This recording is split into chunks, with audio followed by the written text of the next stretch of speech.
स्वस्ति श्री गणेशाय नमः। श्री सरस्वत्यै नमः।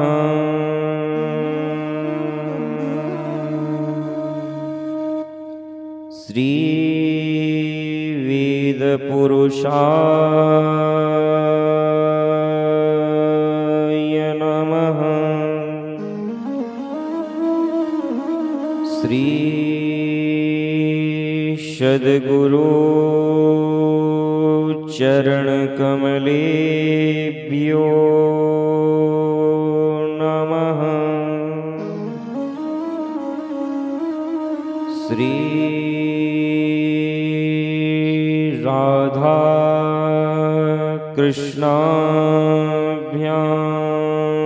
नमः।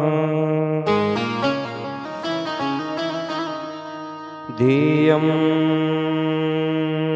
सदा परिभवग्नमभीष्टदोहम्। तीर्थास्पदं शिवविरञ्चिनुतं शरण्यम्।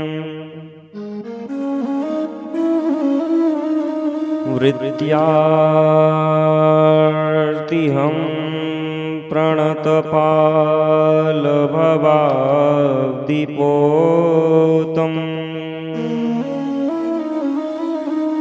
वन्दे महापुरुषते चरणारविन्दम्।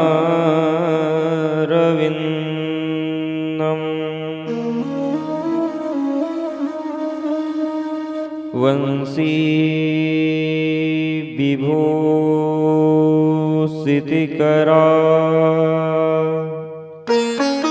नवनीरदाभा।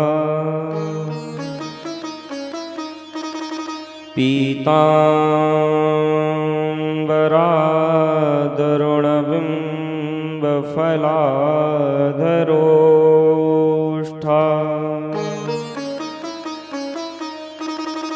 पूर्णेन्दुसुन्दरमुखा दरविन्दनेत्रा।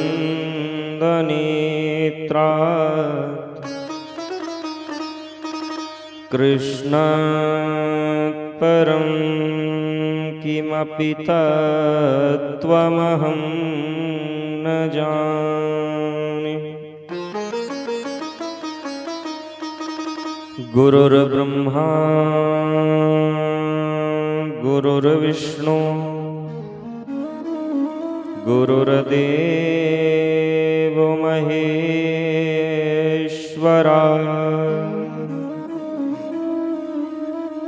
गुरुर्साक्षात् परब्रह्म। तस्मै श्री गुरवे नमः। ध्यानमूलं गुरोर्मूर्ति। पूजामूलं गुरोर्पदम्। मन्त्रमूलं गुरोर्वाक्यम्। मोक्षमूलं गुरोर्कृपा।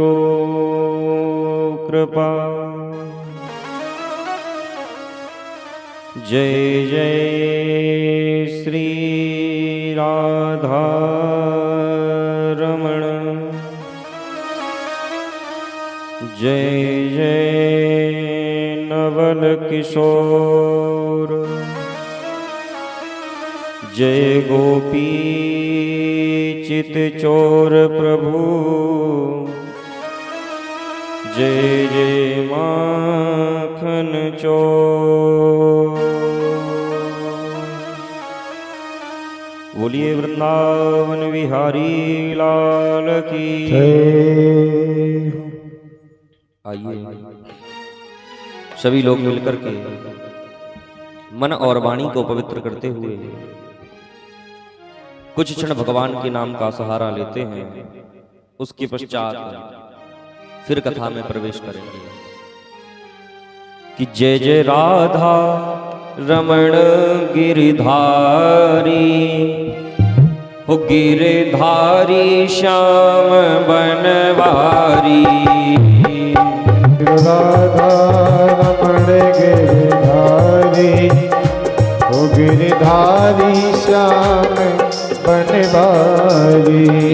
मेरो राधा रमण गिरधारी गिरधारी श्याम बनवारी। ओ मेरो राधा रमण गिरधारी गिरधारी श्याम बनवारी। गिरधारी श्याम बनवारी। ओ गिरधारी श्याम बनवारी। गिरधारी श्याम बनवारी। ओ गिरधारी श्याम बनवारी। गिरधारी श्याम बनवारी। ओ गिरधारी श्याम बनवारी। मेरो राधा रमण गिरधारी गिरधारी श्याम बनवारी। मेरो राधा रमण गिरधारी ओ गिरधारी श्याम बनवारी। जय हो।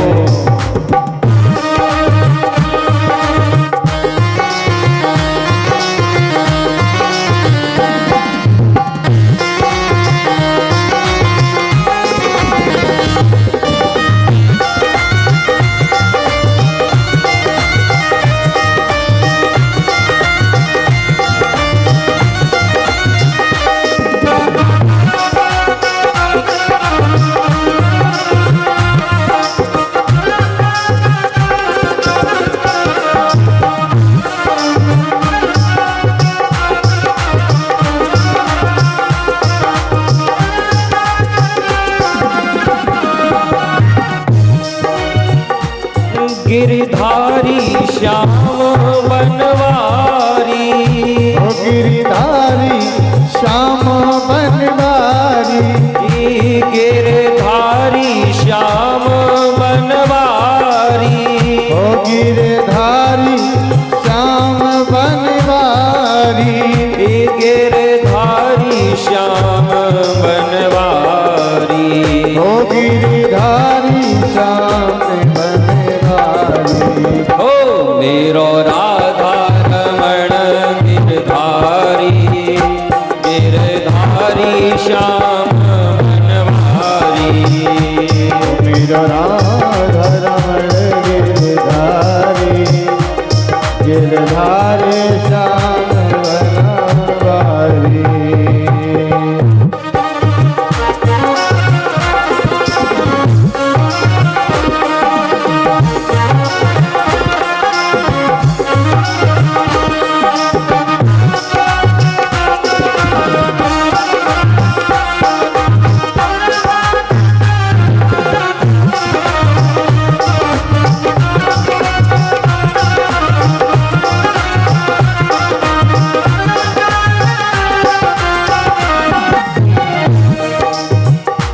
मेरो छोटो सो परिवार हरि आ जाओ एक बार।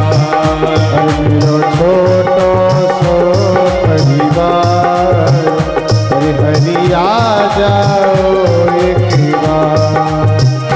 मेरो छोटो सो परिवार हरि आ जाओ एक बार।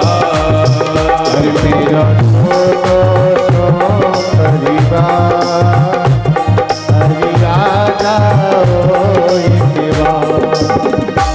हरि आ जाओ हरि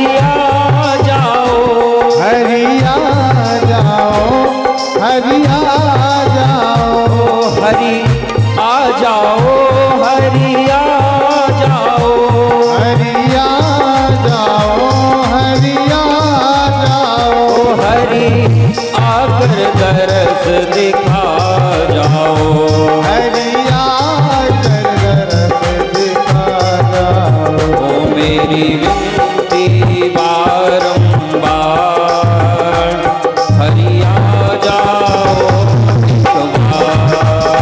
ओ मेरा छोटा सा परिवार, हरिया जाओ एक बार। छोटा सा परिवार, हरिया जाओ एक बार, हरिया जाओ एक बार।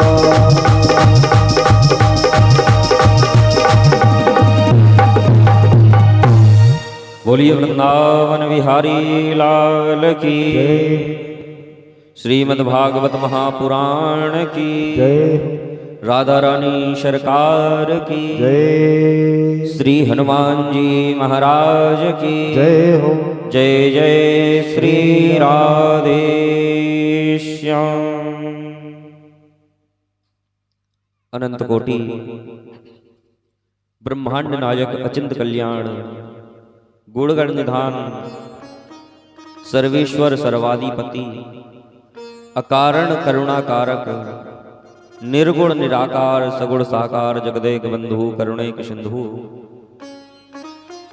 श्री परब्रह्म परमात्मा के युगल चरणार बिंदों में बारंबार प्रणाम करते हुए इस ग्राम में विराजमान दृष्ट अदृष्ट ज्ञात अज्ञात सभी देवी देवताओं के चरणों में बारंबार प्रणाम करते हुए अनंत बलवंत संत श्री हनुमान जी महाराज के चरणों में कोटिशा नमन करते हुए आज छठवें दिवस की प्रातःकालीन वेला में हम सभी इस सृष्टि का सर्वोत्कृष्ट ग्रंथ श्रीमद् भागवत महापुराण श्रवण करने के लिए विराजमान है। कल आप सभी ने बड़े भक्ति और भाव के साथ में भगवान की बाल लीलाओं को सुना, भगवान की गोवर्धन पूजा की, दिव्य गिरिराज बाबा की परिक्रमा की, खूब आनंद आया, उत्सव भी खूब मनाया गया। कहते हैं कि इंद्र ने जब क्रोध में आकर के ब्रजमंडल को डुबोना चाहा तो भगवान ने 7 दिन और 7 रात गिरिराज पर्वत को अपने नख पर धारण किया। जो सबसे छोटी उंगली होती है उसके नख पर। वैसे तो भागवत जी में लिखा है एक हस्ते न, लेकिन जो ब्रजवासी हैं वो भाव में कहते हैं कि भगवान ने गिरिराज पर्वत को अपने नख पर धारण कर लिया। नख पर गिरवर लीन्यो धार कन्हैया मेरो वार।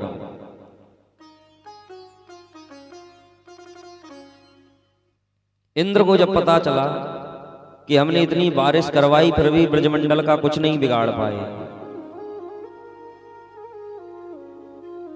समझ गया कि ये साक्षात नारायण हैं, हमसे बड़ी भारी भूल हुई है।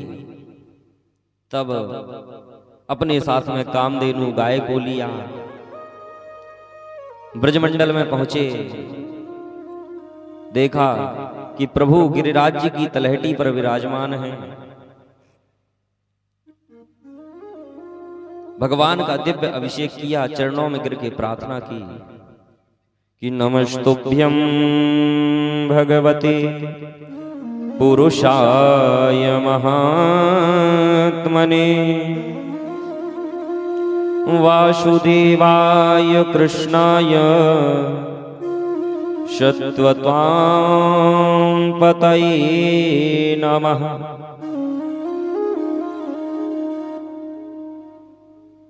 फिर भी भगवान इंद्र से बिल्कुल क्रोधित नहीं। इंद्र बार बार प्रार्थना कर रहे हैं लेकिन भगवान कहते कोई बात नहीं, क्योंकि भगवान सोचते हैं कि इंद्र के कारण 7 दिन और 7 रात ब्रजवासी भगवान के साथ रहे, एक क्षण के लिए भी अलग नहीं हुए। गिरिराज पर्वत के नीचे सभी ब्रजवासी छुपे रहे। इंद्र से भगवान कहते हैं कोई बात नहीं इंद्र, हमने तुम्हें क्षमा किया। इंद्र बोला प्रभु अब हम स्वर्ग में नहीं जाना चाहते, प्रभु हमें भी ब्रजमंडल में ही स्थान दे दो। भगवान कहते हैं देवराज अरे तुम देवताओं के राजा हो, अगर तुम ब्रजमंडल में रहोगे तो फिर वहां की देखभाल कौन करेगा?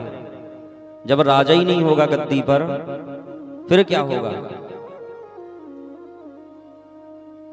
इंद्र भगवान को प्रणाम करके चले जाते हैं।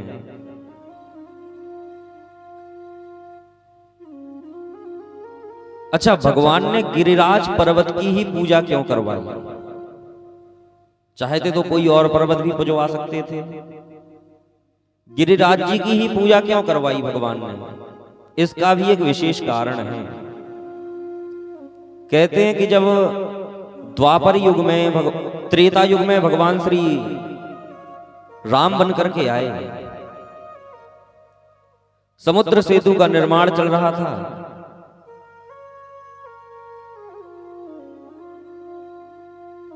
तब सभी वानर कहीं ना कहीं से पत्थर उठा उठा करके समुद्र सेतु के कार्य के लिए लाते, सेतु बना रहे थे। हनुमान जी महाराज पर्वत उठा उठा करके ला रहे थे।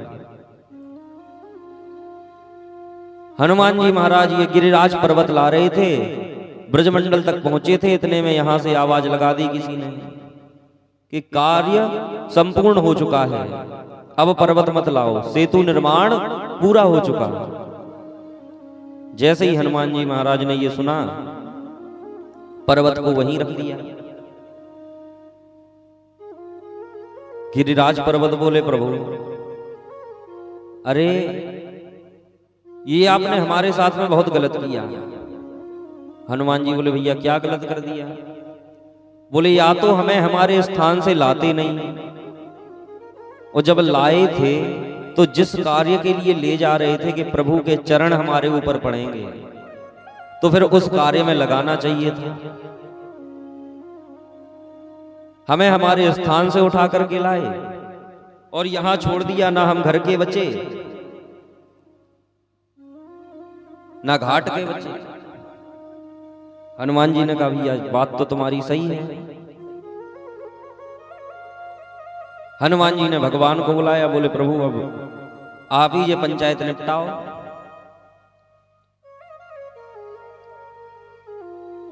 भगवान ने गिरिराज पर्वत से कहा गिरिराज जी आप चिंता मत करो, आज अगर आपको हम सेतु निर्माण के कार्य में लगा देते तो हमारे चरण आपके ऊपर पड़ के जाते, लेकिन आने वाला समय ऐसा आएगा जब हम द्वापर में कृष्ण बन के आएंगे तो तुम्हारी पूजा करवाएंगे और तुम्हारे नीचे हम तुमको अपने सिरोधार करेंगे, सिर पर धारण करेंगे, तुम्हारे नीचे रहेंगे हम।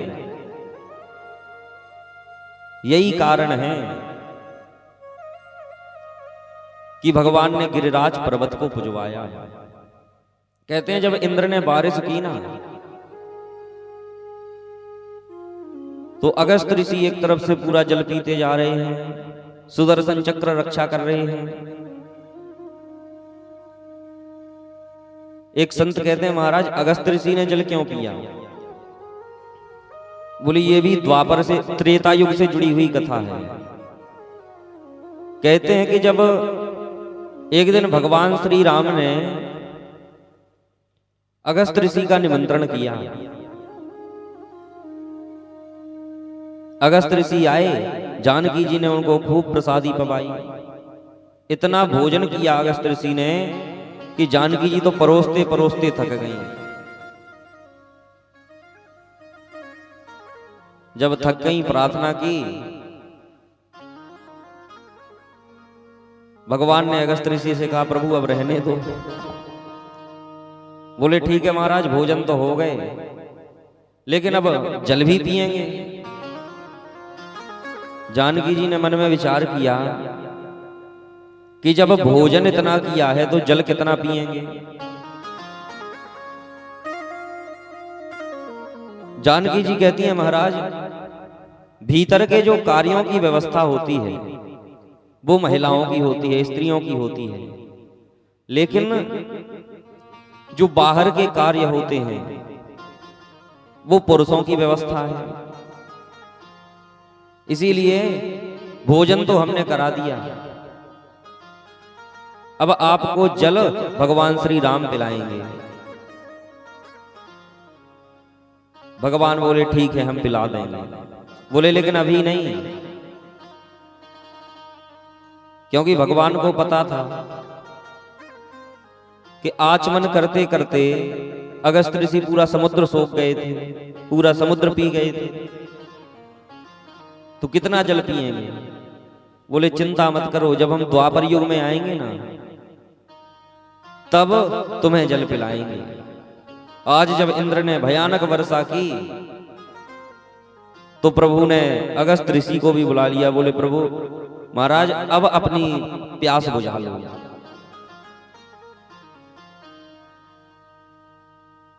भगवान अनेकानेक लीलाएं करते हैं, सभी ब्रजवासी बड़े प्रसन्न हैं प्रभु से। श्री सुखदेव जी महाराज वर्णन करते हैं कि एकादश्याम निराहारः समभ्यश्चर्य जनार्दनम् स्नातुं नन्दस्तु कालिन्द्याम् द्वादश्यां जलमाविशत। एक बार नंद बाबा एकादशी का व्रत किए हुए थे। द्वादशी को रात्रि में ही आंख खुल गई। सोचते हैं कि ब्रह्म मुहूर्त हो गया होगा, स्नान का समय हो गया, और ब्रह्म मुहूर्त हुआ नहीं था। रात में ही स्नान करने के लिए यमुना जी चले गए। कहते हैं कि रात में किसी सरोवर में जाकर के या किसी नदी में जाकर के स्नान नहीं करना चाहिए, क्योंकि रात्रि के समय जो वरुण भगवान हैं, जल देवता हैं, वो शयन करते हैं, सोते हैं। नंद बाबा स्नान करने के लिए गए, वरुण देवता ने उनका हरण कर लिया। यहां जब सवेरे तक लौट करके नहीं आए, ग्वाल वालों ने भगवान से कहा अरे कन्हैया तेरे बाबा स्नान करने के लिए गए थे, अभी तक नहीं आए हैं। भगवान वरुण लोक गए, और जैसे ही वरुण देव ने भगवान को देखा, वरुण देव कहते हैं प्रभु नमस्तुभ्यं भगवते ब्रह्मणि परमात्मनि नायत्र श्रूयते माया लोक सृष्टि विकल्पना।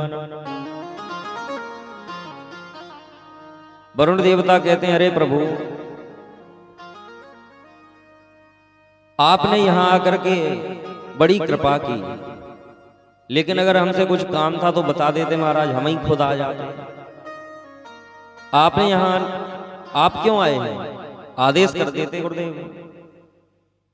तब भगवान कहते हैं वरुण देव तुम हमारे बाबा का हरण करके लाए हो, अरे हमारे नंद बाबा को वापस कर दो। वरुण लोक से नंद बाबा को लेकर के आते हैं। भगवान अनेकानेक कथाएं कहते, लीलाएं करते हैं।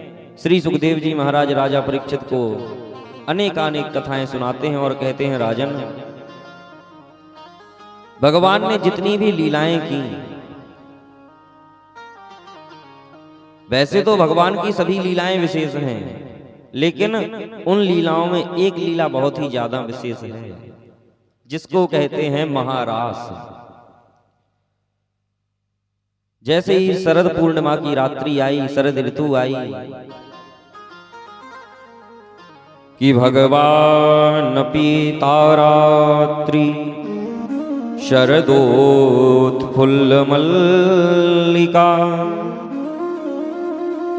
वीक्ष्य रन्तुं मनश्चक्रे योगमायामुपाश्रितः।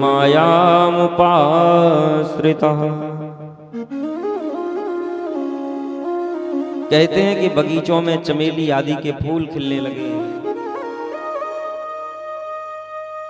आकाश में चंद्रमा दिखाई दे रहा है, रात सुहावनी हो गई है।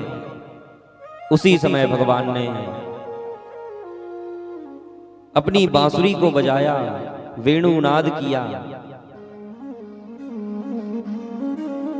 इतनी सुंदर बांसुरी बजाई, सभी ब्रजवासी उस बांसुरी को सुनकर के मंत्रमुग्ध हो गए।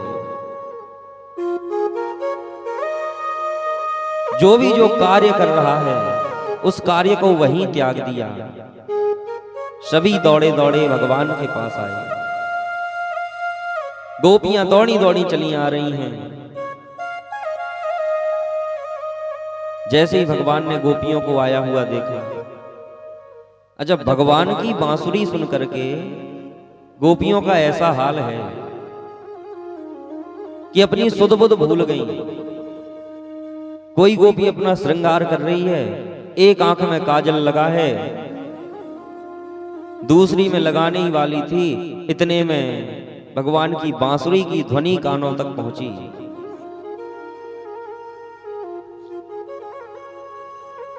श्रृंगार को वहीं रोक दिया, दौड़ी दौड़ी भगवान के पास जाने लगी।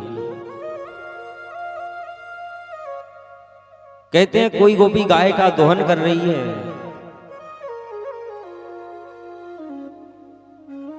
आधा ही दुग्ध निकाल पाया, भगवान की बांसुरी सुनाई दी, दूध की बाल्टी तो वहीं फेंक दी, दौड़ी दौड़ी भगवान के पास चली गई। जैसे ही भगवान ने गोपियों को देखा, भगवान कहते हैं देवियों कि स्वागतम वो महाभागः प्रियं किं करवाणि वा ब्रजस्यानामयं कच्चित् ब्रूतागमन कारणम्। स्वागतम वो महाभागा, हे देवियों आपका स्वागत है, आप यहां आई, बड़ी अच्छी बात है, लेकिन यहां आने का कारण क्या है ये तो बताओ। गोपियां कहती हैं प्रभु खुद आप बांसुरी बजा करके हमें बुलाते हो और अब पूछ रहे हो कि यहां आने का कारण क्या है, हम क्यों आए हैं। भगवान कहते हैं गोपियों, अरे तुम्हारे घर पर तुम्हारे पति पुत्र सास ससुर सब तुम्हारी राह देख रहे होंगे। अरे रात्रि के समय घर से नहीं निकलना चाहिए, तुम यहां क्यों आई हो। गोपियां कहती हैं प्रभु, एक गोपी कहती है कि महाराज मान लो किसी स्त्री का पति परदेश गया हो और वो उसकी फोटो रख करके, तस्वीर रख करके सेवा करती हो तस्वीर की,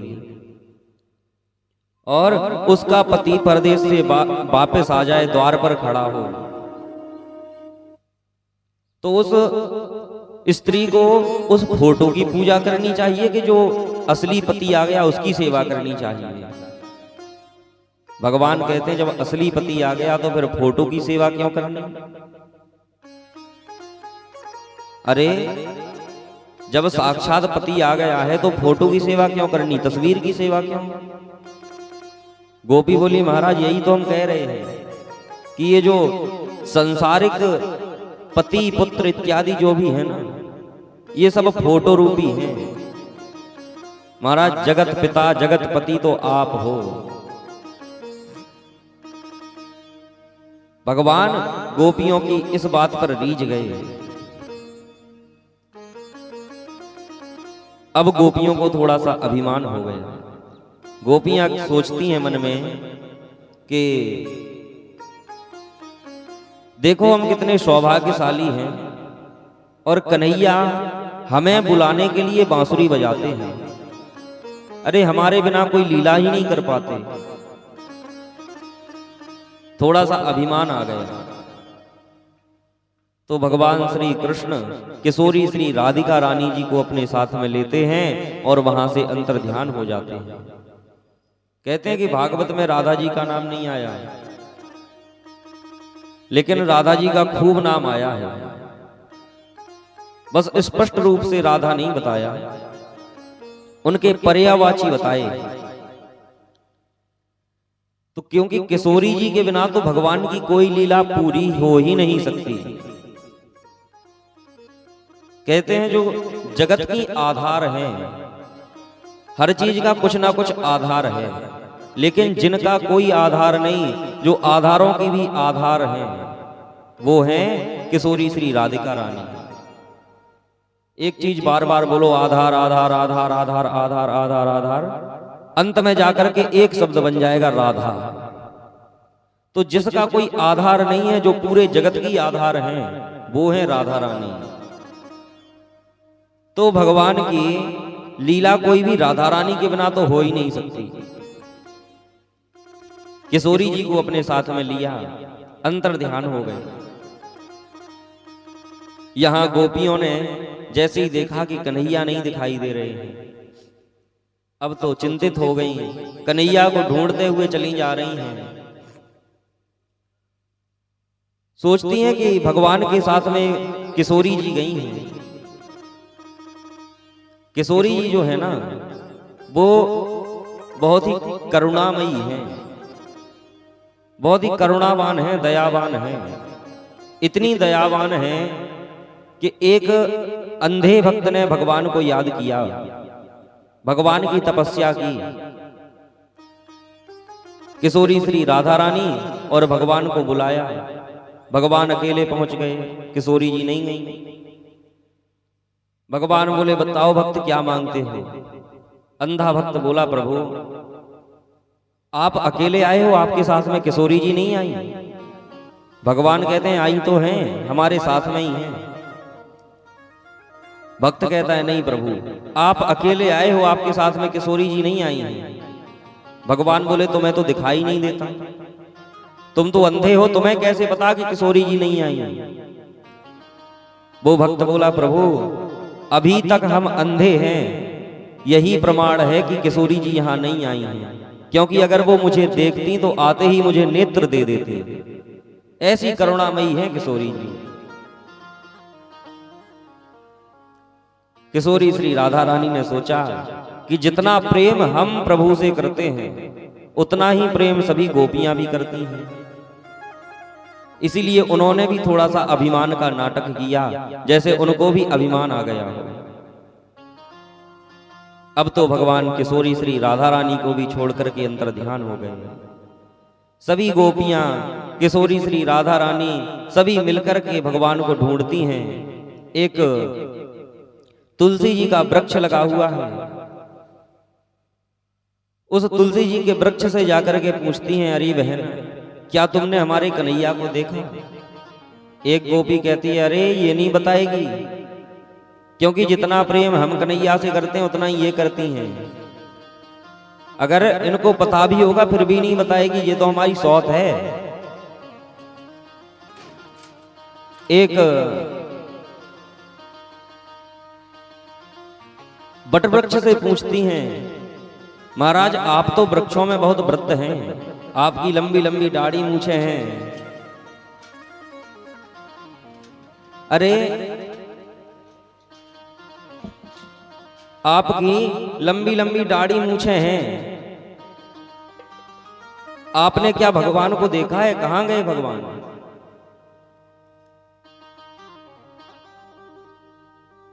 बट वृक्ष भी कोई उत्तर नहीं देता। गोपियां कहती हैं ये बूढ़े हो गए हैं, इनका बुढ़ापा आ गया इसलिए ये पागल हो गए हैं। पृथ्वी से पूछती हैं, कहीं से भी कोई उत्तर नहीं मिलता। तो यमुना जी के किनारे पर पहुंच करके गोपियां गोपी गीत गाती हैं, विरह गीत गाती हैं। जयति ते धिकम जन्म ना ब्रज। जब उन गोपियों के भाव को प्रभु सुनते हैं, बड़े प्रसन्न होकर के आते हैं और गोपियों के सामने आकर के प्रकट हो जाते हैं। जैसे ही भगवान सामने आए, गोपियां प्रसन्न हो गईं और भगवान ने महारास रचाना प्रारंभ कर दिया।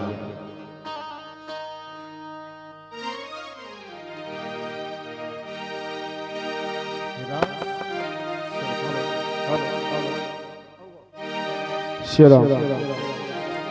हो रास रचो है, रास रचो है, जमुना किनार सखी रास रचो है, रास रचो है, रास रचो है, जमुना किनार सखी रास रचो है।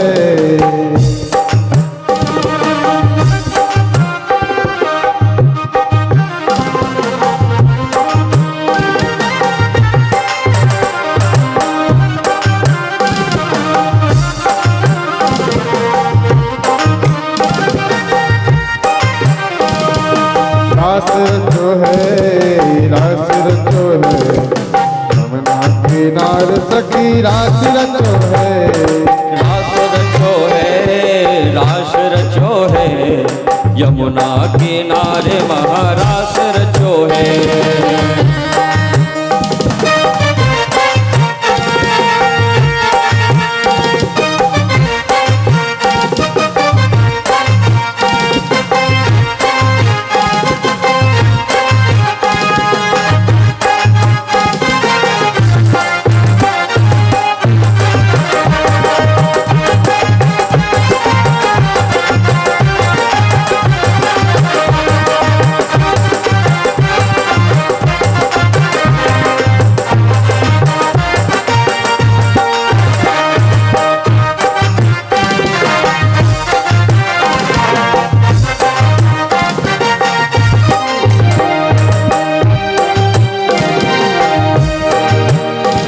अरे गोकुल में देखो, वृंदावन में देखो, गोकुल में देखो, वृंदावन में देखो, बंसी बाजे रे श्याम संगे राधा नाचे रे, श्याम संगे राधा नाचे रे।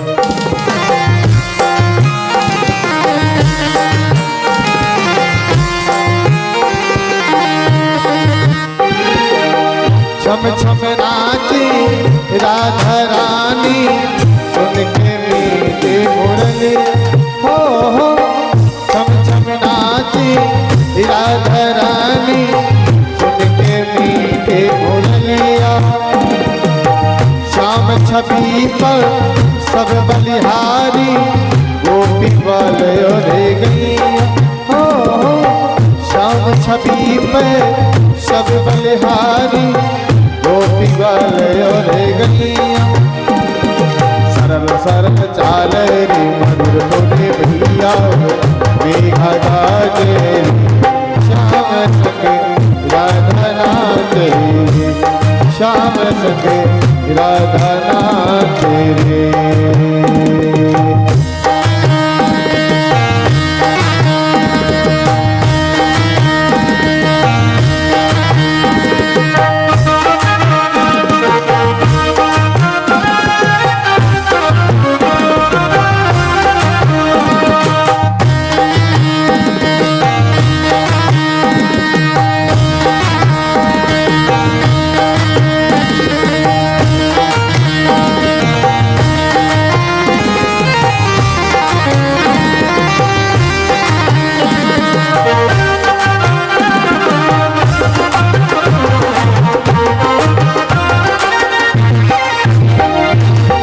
जमुना तटे पर बंसी बट्टे पर राधा रस रचा हो, गोपी बनकर शंकर आए, गोपेश्वर कहलाए हो, गोपी बनकर शंकर आए, गोपेश्वर कहलाए।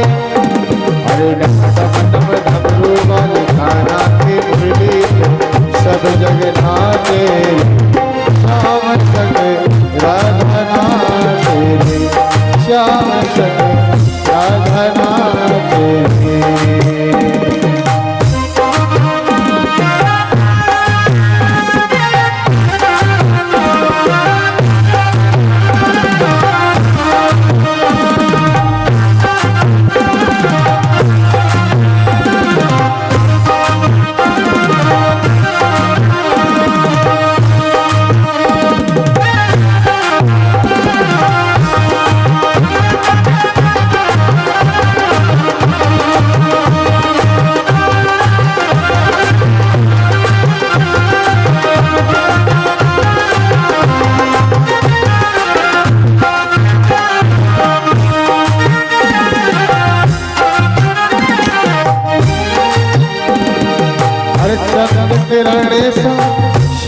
सलोना हर दो आँखें गजरारी हो चंद किरण श्याम सलोना कोई आँखें गजरारी ठुमक ठुमक नाचे गोपने संग जग का पालनहारी हो ठुमक ठुमक नाचे गोपन के संग जग का पालनहारी रास बिहारी संग राधा संग मारे संग ब्रज में विराजे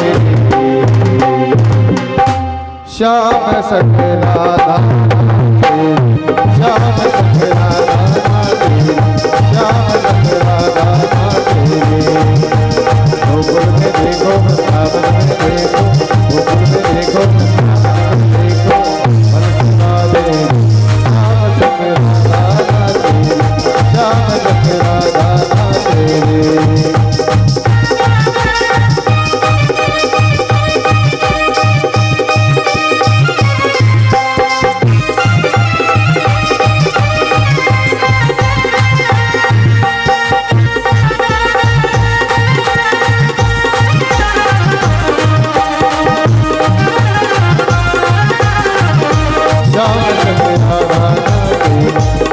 संग राधा श्याम संग राधा तेरे बोलिए वृंदावन विहारी लाल की, रास बिहारी सरकार की। भगवान दिव्य महारास रचा रहे हैं और ये महारास ऐसा है जहां काम के लिए कोई स्थान नहीं है, कामदेव जहां पहुंच नहीं पाए, ऐसा महारास भगवान रचाते हैं। स्वर्ग में देवता भी महारास का दर्शन करते हैं। देवांगनाएं भी जिस महारास में आती हैं, एक दिन माता पार्वती जी महारास में आ रही थी। भगवान भोलेनाथ ने पूछा, देवी कहां जा रही हो? पार्वती जी ने बताया कि जो आपके आराध्य हैं भगवान श्री कृष्ण, वो महारास रचा रहे हैं। हम उस महारास का दर्शन करने के लिए जा रहे हैं। भोलेनाथ कहते हैं, देवी हमारे प्रभु कोई लीला करें और हम उस लीला का दर्शन ना कर पाए। अरे हमें भी महारास का दर्शन करने के लिए जाना है। पार्वती जी ने कहा, महाराज वहां पुरुष नहीं जाते, आप वहां नहीं जा सकते।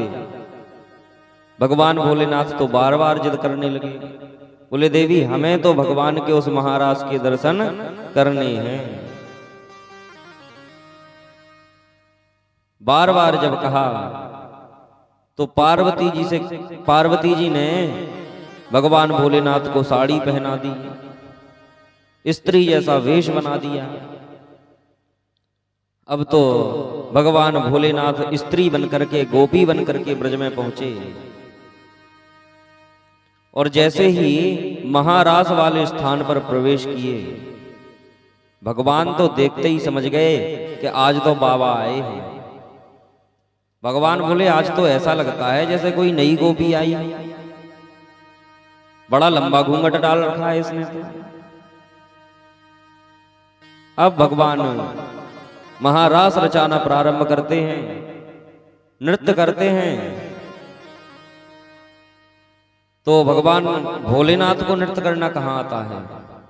उनको तो तांडव नृत्य आता है। नाचते नाचते अपनी सुध बुध भूल गए कि हम यहां साड़ी पहन करके आए हैं। सब गोपियां एक तरफ नाचें और भगवान भोलेनाथ एक तरफ। दिव्य तांडव किया, सिर के ऊपर से साड़ी हट गई। अब तो सभी गोपियां और भगवान केवल भोलेनाथ को ही देखें, केवल भगवान को ही देखें।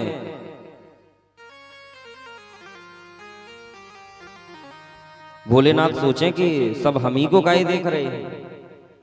भोलेनाथ ने देखा तो सिर पे से साड़ी तो हट ही गई थी, पूरा पर्दा खुल गया। भगवान बोले जय हो भोले बाबा। शंकर जी कहते हैं महाराज अरे प्रभु क्या करें, आप अगर कोई लीला करते हैं और हम उस लीला का दर्शन ना कर पाए, ऐसा कभी हो सकता है? प्रभु हमें पता चला कि आप महारास रचा रहे हो, इसीलिए हम रह नहीं पाए, महारास का दर्शन करने के लिए आ गए। और उसी दिन से भगवान भोलेनाथ वृंदावन में ही रहने लगे।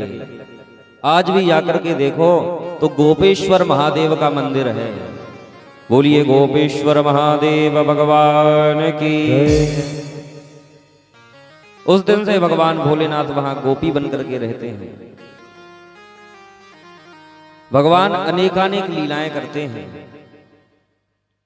कभी सुदर्शन का उद्धार करते हैं, शंखचूर्ण का वध करते हैं, अरिष्टासुर का वध करते हैं, कई राक्षसों का वध किया।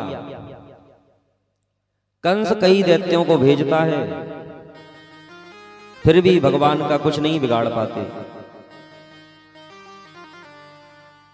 एक दिन नारद जी महाराज कंस के पास गए, बोले कंस यशोदाया सुतां कन्या देवक्या कृष्णमेव च रामं चारोहिणी पुत्रं वसुदेवेन बिभ्यता। नारद जी कहते हैं कंस महाराज उस दिन जो कन्या तुम्हारे हाथों से छूट करके भागी थी ना, तुम्हें पता है वो कन्या कौन है? कंस कहते हैं नहीं महाराज कौन है वो कन्या? बोले वो कन्या यशोदा की पुत्री थी, और जो यशोदा के यहां पुत्र है कृष्ण, वो वसुदेव जी का पुत्र है, देवकी का पुत्र है। जो बलराम है वो रोहिणी का पुत्र है। जैसे ही कंस ने ये बात सुनी,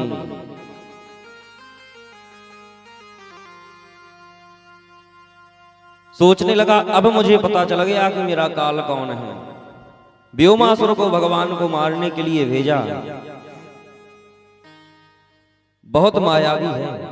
श्री सुखदेव जी महाराज वर्णन करते हैं कि मय पुत्रो महामायो व्योमो गोपाल वेशधृक् मेषायितानपोवाः प्रायश्चोरायितो वहुं। कहते हैं अत्यंत मायावी राक्षस है। एक दिन एक ग्वाल बाल का रूप धारण करके गया, भगवान की मित्र मंडली के बीच में जाकर के खेलने लगा।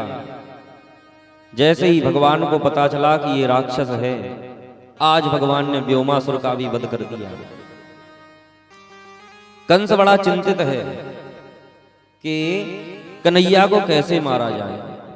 जितने भी दैत्यों को भेजता है सारे दैत्य मर जाते हैं, कोई भी लौट करके नहीं आता है। तब कंस ने एक युक्ति लगाई। कंस बोला कि अभी तक हम दैत्यों को ब्रज में भेजते थे, अब कन्हैया को मथुरा बुलाएंगे। एक उत्सव की तैयारी करने लगा। अक्रूर जी को अपने पास बुलाया। अक्रूरोऽपि च तां रात्रिं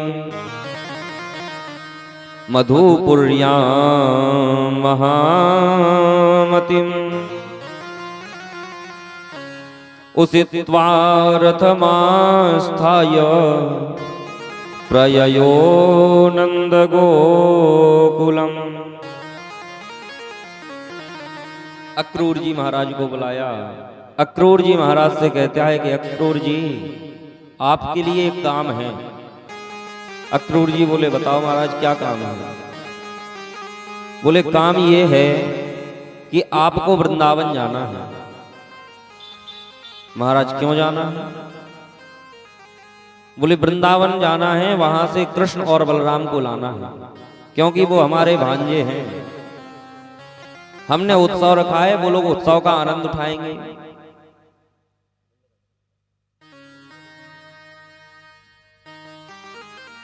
बोले वो उत्सव का आनंद उठाएंगे यहां आकर के। अक्रूर जी सोचते हैं कि ये कंस बड़ा दुराचारी है, पापी है,